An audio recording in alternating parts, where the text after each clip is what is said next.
The weather today has felt anything like November, huh, Julie Grace? It is beautiful out. I'm loving it. I know, I practically don't need a jacket. It's weird for me though because I'm from New Hampshire, so in November it's usually freezing. Yeah, it almost makes me want to go out and exercise. But you know, it's not like this apparently in the rest of the country, and Nikki DeMarco is going to join us now for our full weather forecast. Nikki? Thanks, Sarah, and you're right, it was absolutely gorgeous outside today, but it's not exactly the same in the rest of the country. If we take a look here at the map, we can tell that in the West Coast, it's just not as warm as the East Coast, which doesn't seem like it'd be normal, but it is.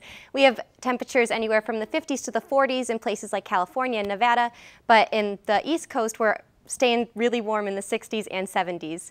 But if we look at what's going to start to happen as the week goes on, there's going to be a cold front that moves all the way up from Texas and into New York. But if we get lucky, it could slow down a bit and not reach DC, which looks like it might happen. It might weaken, but we'll keep our fingers crossed and hopefully we'll be able to keep up with this very nice weather we've been having.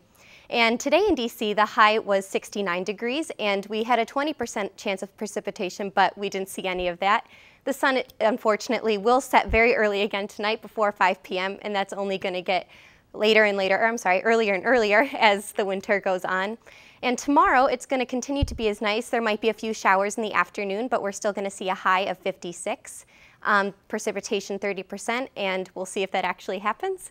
And coming up in the 5-day forecast, we have not as good weather as the week goes on. Wednesday, we'll probably see some rain and thunderstorms, but Thursday and Friday will be nicer. Back to you guys. Thanks for that, Nikki. The NBA approaches day 136 of the current lockout. The Players Union has just turned down the owner's latest offer. How does the lockout affect the college basketball world? Tiana Hakimzadeh has more on the story. Commissioner of the NBA, David Stern, made it clear on Thursday that the recent proposal for ending the current NBA lockout is the last one. The league said it was done negotiating. Neither the league nor the union released the proposal publicly.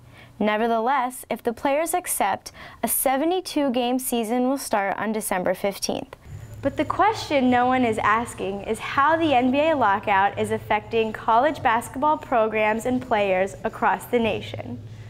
American University is reaping the benefits of the lockout in that the school is gaining more publicity.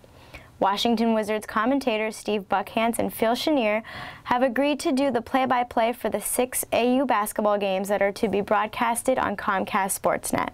So they would normally be doing Wizards games, but now we can get, just really high-profile people in our market that people really know to do our games here in America. Basketball players across the nation, such as Charles Hinkle, who have been working hard for years to develop their game, are now worried about their future professional careers if there is no NBA season. There's only a small margin of spots available, so if NBA players come and want to play over there, then it's just going to increase the competition. Keith Gill expects a good basketball season despite the NBA lockout. We'll have a bigger following, we'll have more games than ever on TV, and I expect it to be an even more exciting year if we don't have to share the stage with the NBA.